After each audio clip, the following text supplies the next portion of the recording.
Ouvindo o programa Cristo no seu Lar, na apresentação do irmão Caetano.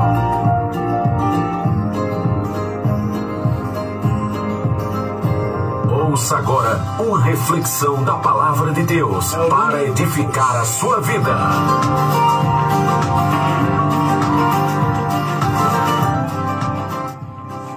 A paz de Cristo seja com todos os nossos ouvintes que estão na sintonia desta programação maravilhosa. Esta é a sua rádio Farol FM 90.7, a rádio que está situada em Catende, mas transmite para todas as cidades circunvizinhas, inclusive Alagoas, Maceió, todas as cidades lá, né? Você é um privilegiado por estar ouvindo a palavra de Deus. Eu queria, antes de transmitir a mensagem, tocar mais uma vez no assunto que Caetano tem tocado, para você contribuir, meu irmão. Se você tem sido abençoado com esta programação, tá certo? Se você tem sido abençoado com esta programação, abençoe também esta programação financeiramente, tá certo? Caetano precisa quitar o pagamento dessa rádio, dessa programação, tá certo? E precisa que algumas pessoas contribuam. Se você tem sido abençoado, abençoe também a gente, em nome de Jesus. A nossa programação não tem ajuda de igreja nenhuma e nem tem ajuda de governo municipal, estadual ou federal, nenhum governo, nem de igreja nem de governo. Quem ajuda essa programação são os patrocinadores e as pessoas que Deus toca o coração para que contribuam. Então, se você tem sido abençoado, não deixe essa programação parar. Ajude essa programação, abençoe essa programação, faça ela continuar no ar por muitos e muitos anos. Tá certo? Nós dependemos de você, em nome de Jesus. Que você acate isso com carinho, com consideração. Sem mais delongas, eu quero ler aqui na segunda carta de Paulo a Timóteo, capítulo 4, versículo 7. 2 Timóteo, capítulo 4, versículo 7. Eu tenho uma palavra de Deus para o seu coração nesta noite. 2 Timóteo capítulo 4, versículo 7 diz assim: palavras do apóstolo Paulo. Combati o bom combate, acabei a carreira, guardei a fé. Ponto final. Repetindo. Combati o bom combate, acabei a carreira, guardei a fé. Ponto final. Estas foram as últimas palavras do apóstolo Paulo, o doutor dos gentios, o apóstolo do amor. As últimas palavras, quando ele estava preso em Roma, por mandado de Nero, o imperador maligno e anticristo, estava aguardando a sua morte. Pouco tempo depois de ele dizer essas palavras, poucos dias, pouco tempo, ele acabou sendo decapitado. A sua cabeça foi para um lado e o seu corpo foi para o outro. Foi cerrada a sua cabeça. O seu pescoço foi cortado. Cabeça para um lado, corpo para o outro. Pouco tempo depois de ele dizer essas palavras. Veja que peso não tem essas palavras. Parece que ele estava prevendo que iria morrer de fato. Tá certo? Mas quantos dedos você tem na mão direita? Pergunta a você nessa noite. Quantos dedos? Eu tenho 5. Quantos você tem? Alguns perderam um dedo, 2. Mas a maioria nasce com 5 dedos na mão. Outros podem ter alguma anomalia cromossômica e podem nascer com mais de 5 dedos. Mas uma mão normal tem 5 dedos. Então, para cada dedo da sua mão, ou da minha mão, eu tenho um ponto para falar nessa noite. Tá certo? São 5 pontos que eu quero falar nessa noite. 5 dedos na mão direita e 5 pontos que eu quero falar nessa noite. O tema da minha mensagem nessa noite é 5 coisas que precisamos guardar. Tá certo? 5 coisas que precisamos guardar. Em primeiro lugar, a primeira coisa que nós precisamos guardar é o que está propriamente no versículo que eu acabei de ler, no versículo 7º do capítulo 4 de 2 Timóteo. Combati o bom combate, acabei a carreira, guardei a fé. Paulo aqui utiliza-se de figuras da Grécia Antiga. Ele era um judeu helenizado. Ele teve uma cultura muito rica no helenismo, com os gregos. E ele via que lá na cidade de Olimpo, onde nasceram as primeiras Olimpíadas, Olimpíadas vem de Olimpo, e até hoje permanecem, não somente na Grécia, mas espalhou-se por todo o mundo, o mundo aderiu às Olimpíadas, aperfeiçoou de tal forma que existem várias modalidades. E Paulo, observando aquela cultura da época, ele viu pessoas combatendo, lutando, pessoas correndo num espaço de estrada, enfim. E ele utilizou-se dessas duas figuras para fazer a sua última fala. Ele diz: combati o bom combate. Ele utiliza a figura do lutador corpo a corpo. Ele combateu o bom combate.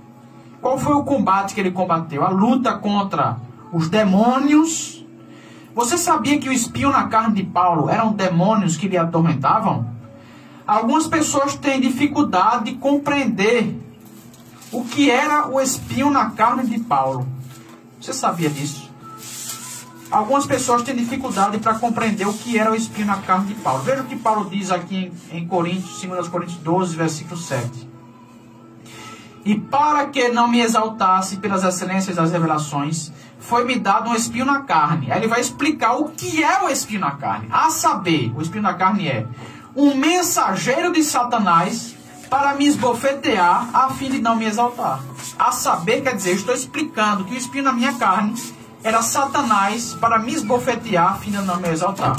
Então, o espinho na carne de Paulo eram demônios que apareciam a Paulo para lhe lançar, talvez, o seu passado na sua cara, para lhe acusar, para lhe assustar durante a noite, durante o seu sono, para lhe perturbar. Eram demônios. Então Paulo combateu o combate contra os demônios. Paulo combateu o bom combate contra as heresias, que eram muitas. O antinomismo, o judaísmo, o cristianismo judaizante, contra o gnosticismo e tantas outras doutrinas falsas. As falsas doutrinas. Ele também acabou a carreira. Carreira aqui ele lembra do corredor no estádio. O corredor. Ele fala que a trajetória do cristão é uma carreira. Mais de uma vez ele fala isso. E é uma carreira de fato. Porque corremos, lutamos para chegarmos no céu. Certa feita Jesus disse que o reino dos céus é tomado à força. É como uma briga, uma luta para se tomar o reino dos céus. Para se entrar no reino dos céus, se emprega a força. E ele diz que acabou a carreira. E também ele guardou a fé. Então, em primeiro lugar, a primeira coisa que nós devemos guardar é a fé. Paulo combateu, Paulo acabou a carreira, mas finalmente ele guardou a sua fé. E o que é fé? A fé tanto é um dom que é dado por Deus, conforme está escrito no 2º versículo de Judas, que ele escreveu para nos exortar a batalharmos pela fé que uma vez foi doada aos santos. E tanto é um dom, como também é fruto do Espírito. Gálatas 5:22 diz: porque o fruto do Espírito é amor, gozo, paz, longanimidade, benignidade, bondade, fé, mansidão e temperança, ou domínio próprio. Entre essas 9 manifestações do fruto do Espírito está a fé, que lá no grego é pistis, que quer dizer lealdade inabalável para com aquele com quem estamos unidos. Tá certo? Lealdade. Então, fé tanto é um dom como é fidelidade. Então ele guardou a sua fidelidade. Guardar a fé significa mantê-la intacta, em primeiro lugar. Guardar a fé é mantê-la intacta. Você lembra daquele capítulo 7 de Mateus? Me parece que é o versículo 24. Caetano falou aqui essa semana, exatamente essa semana, Caetano falou sobre a casa edificada sobre a areia e a casa edificada sobre a rocha. É exatamente isso. A casa edificada sobre a rocha, sopraram ventos, correram rios e caiu a chuva no inverno pesado, torrencial, mas não foi capaz, isso tudo não foi capaz de derrubar a casa. Por quê? Porque ela estava edificada sobre a rocha. Em contrapartida, aquele que estava edificado, aquela casa que estava edificada sobre a areia, correram ventos, correram rios, caíram chuvas, combateram a casa e derribaram. Por quê? Porque estava sem alicerce. Um alicerce fraco, que é a areia. Já pensou? Qualquer coisa derruba. Então, a casa é símbolo da nossa vida espiritual. Os ventos, os rios e a chuva são símbolos das tribulações, dos demônios, dos sofrimentos, das angústias, das dores, dos padeceres. Símbolo de tudo isso. E a rocha, o alicerce feito de pedra, a pedra simboliza Jesus Cristo. Está escrito em Mateus capítulo 16. Eu também te digo que tu és Pedro, e sobre essa pedra, a pedra é Jesus e não Pedro. A pedra é Jesus e não Pedro, torna a dizer. Sobre esta pedra edificarei a minha igreja, e as portas do inferno não prevalecerão contra ela. Tá certo? Então Paulo havia guardado a sua fé. E eu pergunto a você, você já perdeu a fé ou você está com a sua fé intacta?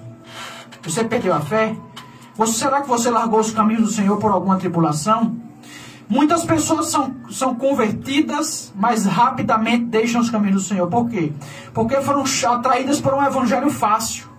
Talvez o pregador não fosse desses pregadores tão eloquentes e tão profundos na palavra, que pregava apenas prosperidade financeira.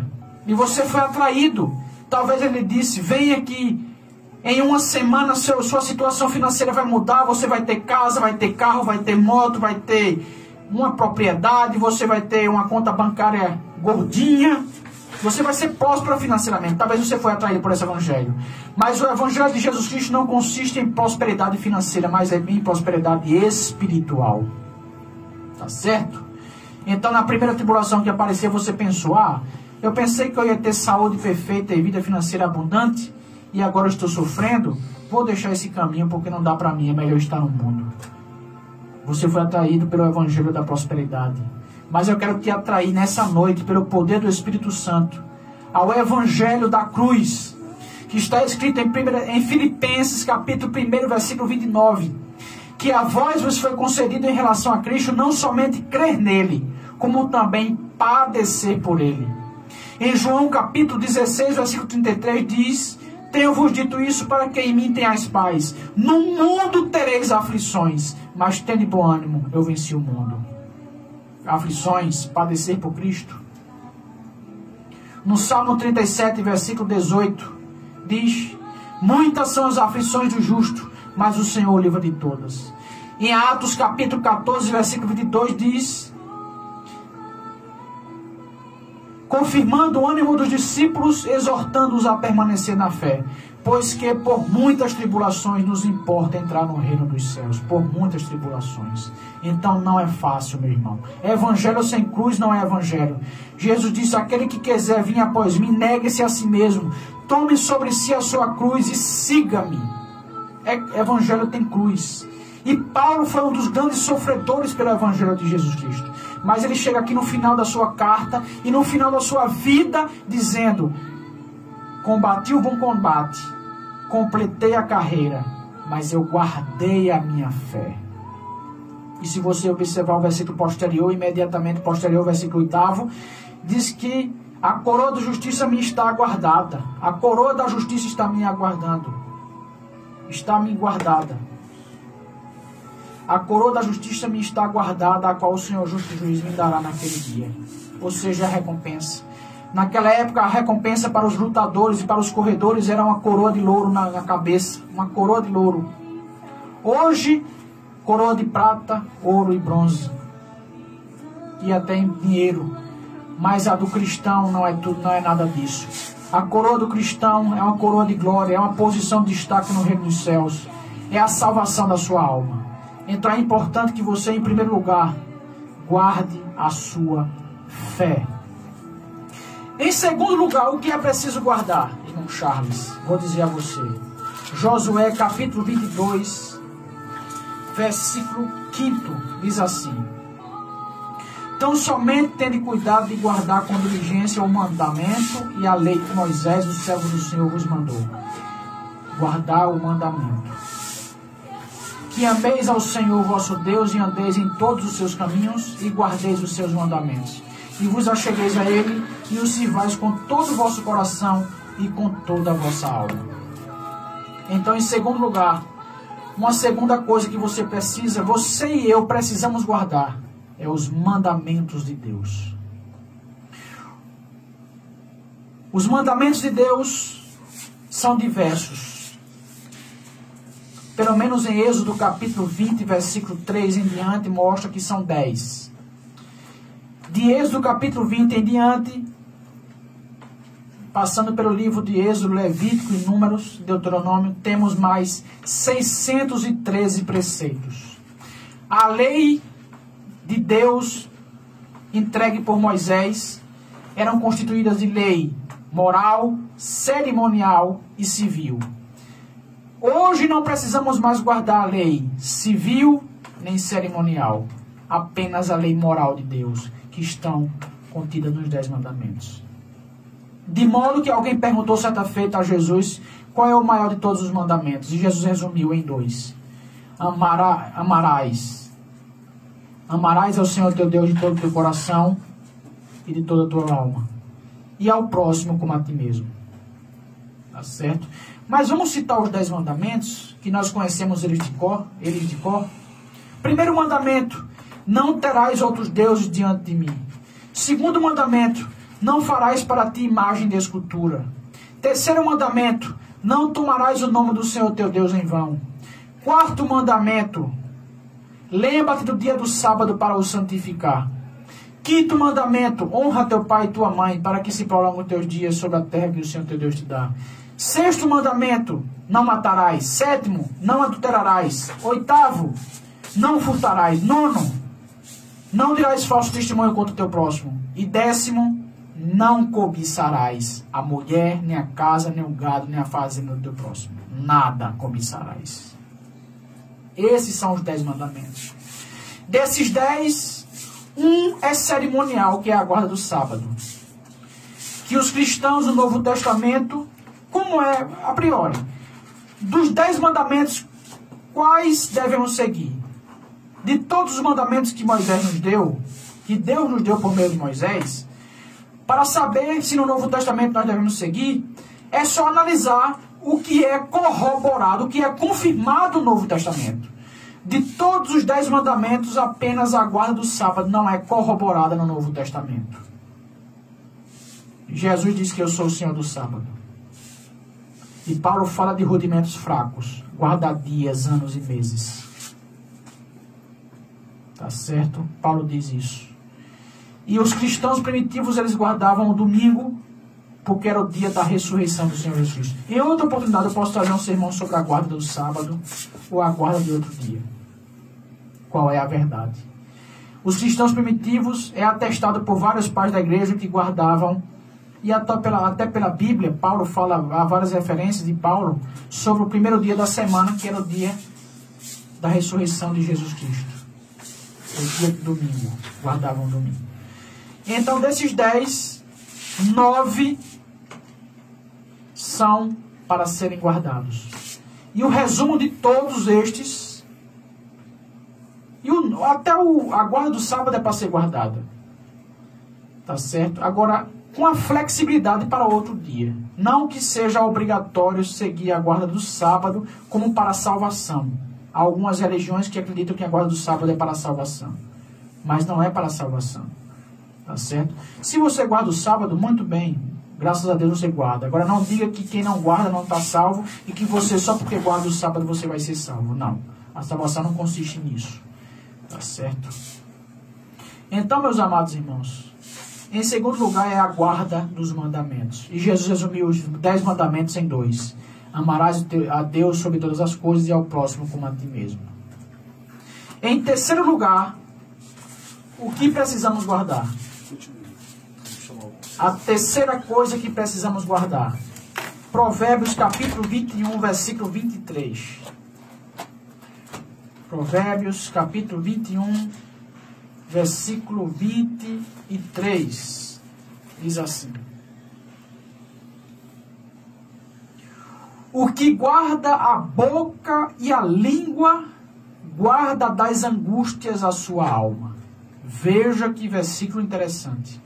O que guarda a boca e a língua, guarda das angústias a sua alma. Observe que Paulo falou em Timóteo 4,7, 2 Timóteo 4,7, guardar a fé. Guardei a fé. Observe que Moisés, que Josué, em Josué capítulo 22, versículo 5, falou em guardar os mandamentos. E agora, Salomão, no livro dos Provérbios, fala em guardar a boca e a língua. O que significa isso? Significa que o ser humano tem a propulsão, tem a tendência, é instigado a usar a boca em demasia. Quantas pessoas utilizam aquela frase, perdeu-se pela boca, morre pela boca como um peixe, morreu pela boca como um peixe. Tá vendo aí? É porque usa demais as palavras. Falar é um dom que Deus nos dá. Algumas pessoas não nascem com esse dom. Nasceram mudas e surdas. Mas você que nasceu com o dom de falar, utilize a sua boca para falar coisas boas, para abençoar o seu irmão, para abençoar ao seu filho, a sua família, o seu próximo. Para pregar a palavra de Deus, para anunciar o evangelho de Jesus Cristo. Para profetizar. Profetizar significa o quê? Anunciar a palavra de Deus. Profetize a palavra de Deus. Use a palavra de Deus.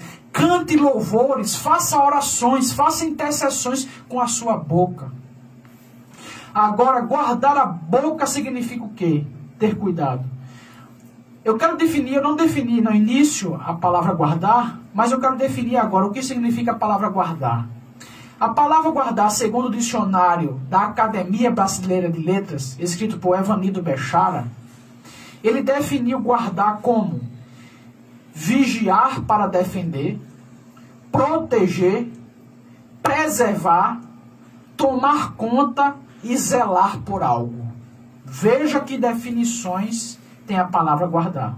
Repetindo, guardar significa vigiar para defender, significa proteger, preservar, tomar conta e zelar por algo.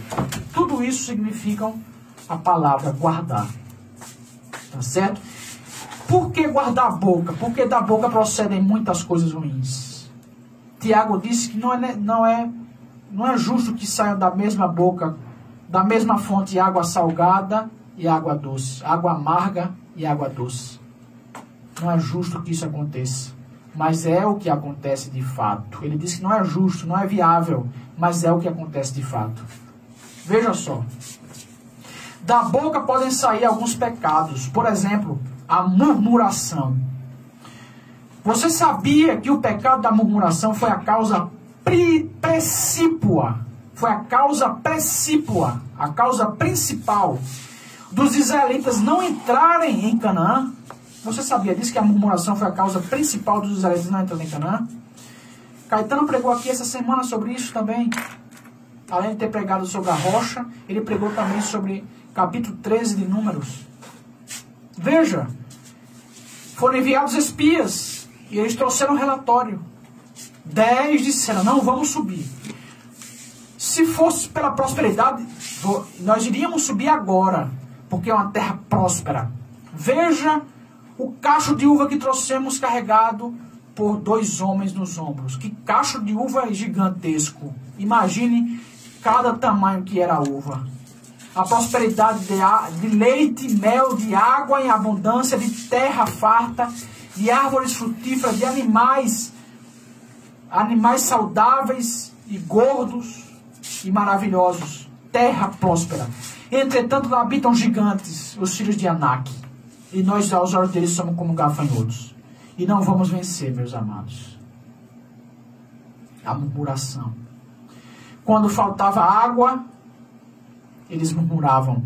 Quando faltava comida, eles murmuravam. Não que Deus não providenciasse, porque várias vezes, aliás, Deus nunca deixou faltar comida nem bebida para Israel durante 40 anos. Caía maná. O maná era como semente de coentro, bem branquinha, com sabor de bolos de mel adocicado. Como semente branca, como semente de coentro adocicada, que caía como geada sobre a terra. O maná era assim. E alimentou Israel durante 40 anos no deserto. A entrada de Canaã podia ser feita em 40 dias. Israel durou 40 anos para entrar em Canaã. E não entrou aquela geração que murmurou contra Deus. Só entrou Josué e Caleb. Só entraram Josué e Caleb. Por quê? Porque foram os únicos que mantiveram a sua fé intacta em Deus. Que não murmuraram contra o Senhor. Então não murmure, não reclame. Murmurar é reclamar. Tá certo? Murmurar é reclamar. Não reclame. Se só tem ovo para você comer, coma esse ovo satisfeito. Porque depois vai aparecer a carne. Se só tem cuscuz, depois vai aparecer o arroz e o feijão. Não reclame. Muitas pessoas não têm nem isso para comer. Muitas pessoas pedem esmolas para sobreviver. E você tem alguma coisa para comer. Tá certo? Não murmure, não reclame. Em nome de Jesus. Não murmure, não reclame. Outro pecado da boca. A blasfêmia. Blasfemar contra Deus é o quê? Dizer palavras injuriosas contra Deus. Dizer palavras humilhantes contra Deus. Palavras chulas, palavrões contra Deus. E a Bíblia diz, no Novo Testamento, nos Evangelhos, que aquele que blasfema contra o Espírito Santo não tem perdão, nem nesse mundo, nem no mundo vindouro. Não tem perdão. Então, cuidado com as palavras. Outro pecado da boca, a jactância. Jactar-se é em si mesmar-se. É se orgulhar, é se exaltar. A Bíblia diz que aquele que a si mesmo se exalta será humilhado. E aquele que a si mesmo se humilha será exaltado. Não se exalte. A jactância é você dizer assim, ó, aquilo só acontece porque sou eu quem faço. Eu posso, eu faço, eu tenho, eu quero, eu mando, eu vou. Tudo você utiliza o eu. O eu está acima de tudo. Houve uma época em que o antropocentrismo era a regra ditada pelos intelectuais da época. Principalmente na época do iluminismo. O antropocentrismo estava em voga, em alta. Em contrapartida, o teocentrismo estava sendo esquecido. Teocentrismo é Deus no centro. E antropocentrismo é o homem no centro. O homem é o rei de tudo, é o dono de tudo, é o senhor de tudo. E teocentrismo é Deus é o rei de tudo, é o senhor de tudo, é quem manda em tudo. Então sejamos teocêntricos, ou mais precisamente cristocêntricos, Cristo no centro de tudo. Eu faço porque Cristo me dá graça. Eu tenho porque Deus me deu e eu sou grato a Deus. Eu posso todas as coisas porque Ele me fortalece. E não porque eu tenho força, porque eu consigo, porque eu tenho habilidade, porque eu tenho conhecimento. Porque se Deus não te conceder o ar para tu viveres, a vida para você viver, a comida para você se alimentar, você já teria morrido. Mas é Deus quem te sustenta. Tá certo? Então observe, outro pecado da boca, a calúnia. O que é calúnia? É o ser humano levantar um falso contra o seu próximo. Dizer o que não aconteceu. Tem pessoas até dentro das igrejas, lamentavelmente. Nas igrejas era para ser um lugar, um ambiente onde só vivessem os santos. Mas a Bíblia já previa isso, dizendo que no meio do povo de Deus há o joio. Na igreja há o trigo e o joio. O trigo é o povo de Deus e o joio é o povo do diabo, que segue a Satanás. Tá certo? Então a calúnia é levantar falso contra o próximo. Cuidado com a sua língua. Se você não viu, não diga que viu. E se você viu, não diga que não viu. Tá certo? Seja assim, sim ou não, não as suas palavras. Então esses são os pecados da boca. Murmuração, blasfêmia, jactância, que é o ensimismar-se, o se orgulhar-se, e a calúnia. Em quarto lugar, Uma quarta coisa que a Bíblia nos recomenda guardar está em Eclesiastes capítulo 5, versículo 1. Guarda o teu pé quando entrares na casa de Deus, inclina-te mais a ouvir do que a oferecer sacrifício de tolos, pois não sabem que fazem mal. Está vendo aí? Guardar. Observe que a palavra guardar está em todos esses pontos, em todos os versículos que eu já citei. Guarda o teu pé quando entrares na casa de Deus. O que é guardar? É ter cuidado ao entrar na casa de Deus. A casa de Deus é lugar de respeito, de honra. A primeira coisa que você deveria fazer ao entrar na igreja era dobrar os seus joelhos, pedir perdão pelos seus pecados e agradecer a Deus pelo privilégio de estar naquele ambiente. Algumas pessoas, lamentavelmente, vão com vestes indecorosas, com saias curtíssimas, com shorts curtíssimos, com roupas decotadas para dentro da igreja. Se nem com essas roupas dá para se falar com o juiz da terra, essas pessoas vão para a igreja com essas roupas. Tá certo? Você deveria adorar a Deus quando entrasse na igreja. E outra coisa, inclinar-se mais a escutar, a ouvir.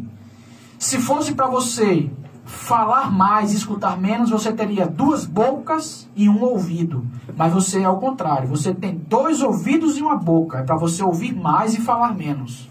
Então, tenhamos cuidado com as nossas palavras. Tá certo? Que seja assim, sim ou não, porque a Bíblia diz que o que se passar disso é de procedência maligna. Tá certo? Então, tenhamos cuidado. Guardemos o pé ao entrarmos na casa de Deus. A casa de Deus é lugar de adoração. É lugar de reverência. Tá certo?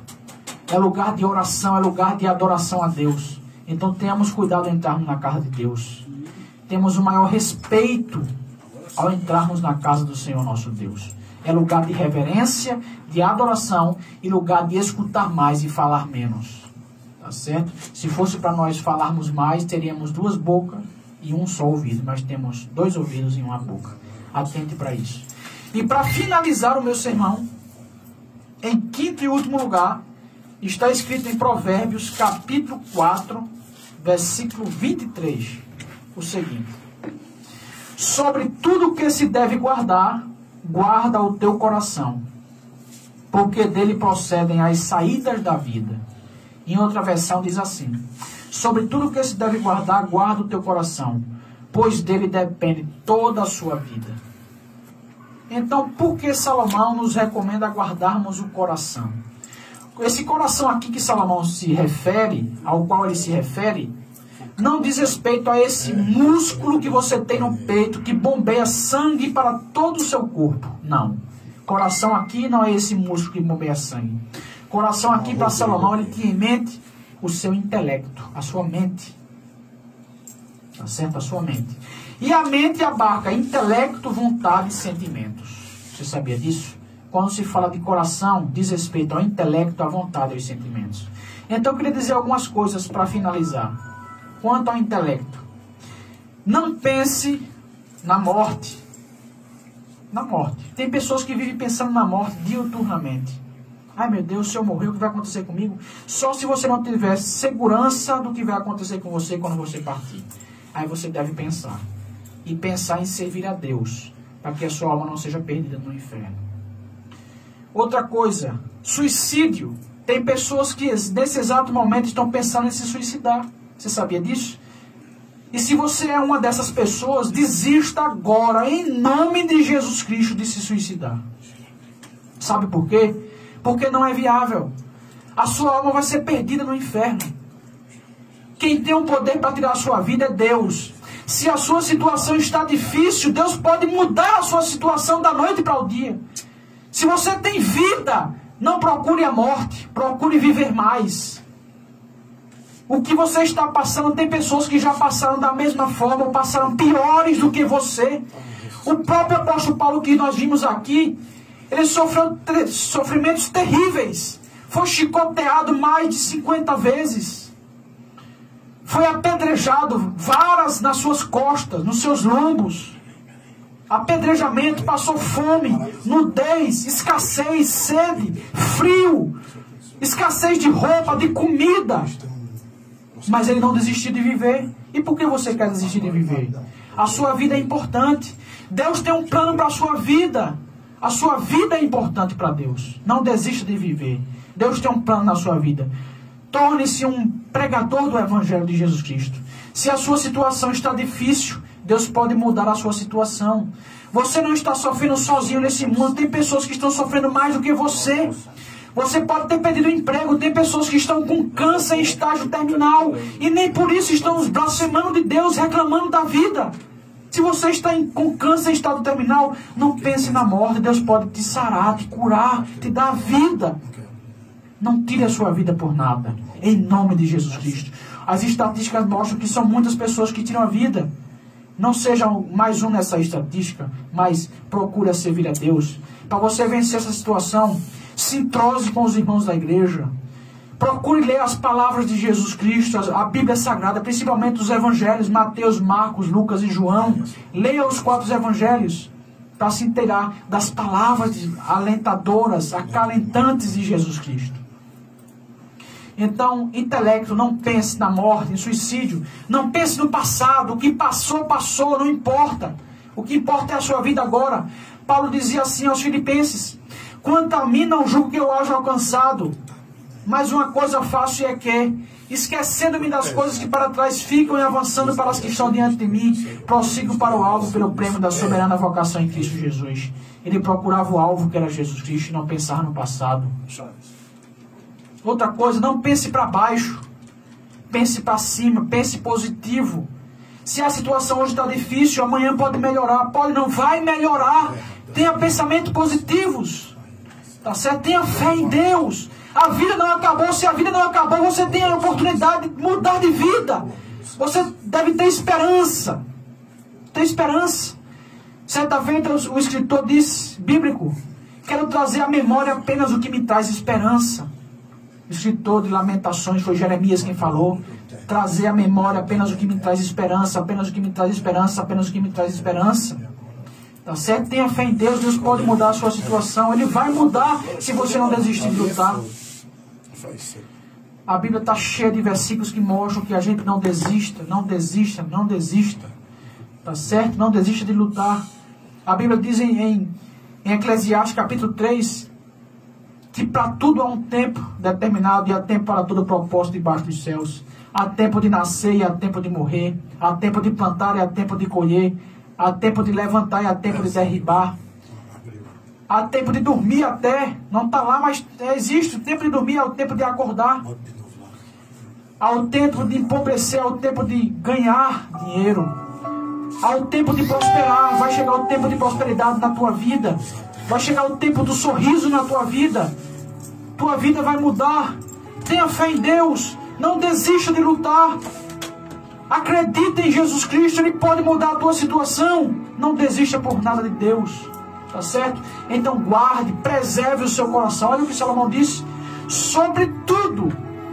Ou seja, acima de todas as coisas que você deve guardar, guarde o seu coração. Cuidado com o seu coração. Outra coisa, cuidado com as suas vontades. Não queira pecar contra Deus propositadamente. Não deseje o que é dos outros. O último mandamento dos 10, Êxodo, capítulo 20, versículo 17, diz: não cobiçarás a casa do teu próximo, nem a mulher do teu próximo, nem o gado do teu próximo, a fazenda, as riquezas, os bens do teu próximo. Você pode ter semelhante a ele, mas não deseja o que é dele. Não cobiça o que é dele. Você pode ter igual ao dele, mas não o dele. Deixa o dele com ele e procure buscar uma coisa semelhante ou melhor do que a dele, ou igual. Tá certo? Mas não deseja o que é do seu próximo. Cuidado com as vontades. E outra coisa, cuidado com os sentimentos. Não alimente o medo no seu coração. A Bíblia está cheia de versículos que nos mostram: não temas porque eu estou contigo, não te apavores porque eu sou o teu Deus. Não tenha medo. A Covid-19 está aí, mas não tenha medo. Se previna, é preciso se prevenir. Máscara, álcool em gel, distanciamento. Agora, ter medo não, porque se você morrer, se você está com Cristo, se você serve a Jesus Cristo, se você é um servo de Deus, se você entregou a sua vida a Jesus Cristo, se você confessou a Jesus Cristo os seus pecados, se você se arrependeu das suas falhas, Se você partir agora por causa do Covid, você vai estar diretamente, juntamente com Deus na eternidade. Oh, glória ao nome de Jesus Cristo. Se eu partir hoje, eu partirei com segurança, porque estarei com Deus, com Jesus Cristo nos céus. Paulo disse: combati o bom combate, acabei a carreira, guardei a fé. Mas voltando aqui, guardar o coração que eu quero falar. Sentimentos, não tenha medo. Não fique triste. Não alimente a tristeza no seu coração. Existem duas coisas interessantes sobre a tristeza. Existem pessoas que são tristes por natureza. E há pessoas que têm tristeza. Sofrem tristeza. São distintas as coisas. Ser triste por natureza é ter uma personalidade de tristeza, de amargura, de depressão. Agora, estar triste não quer dizer que você é triste. Quer dizer que você sofreu alguma situação e ficou triste. Mas você, de repente, você se alegra, se anima e muda de situação. Então, há a diferença entre ser triste e estar triste. Ser triste é ter a característica da personalidade de tristeza. E estar triste é um só momento. É um momento só. Depois muda.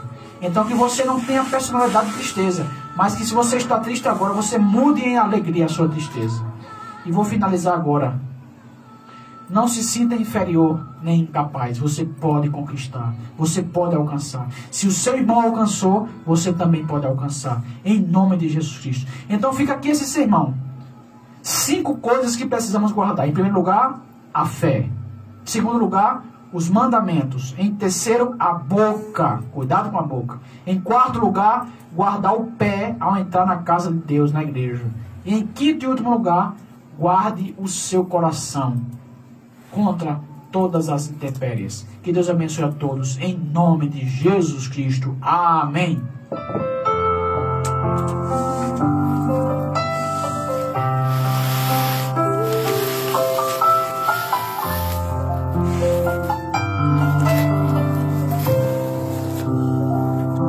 Chorando porque se você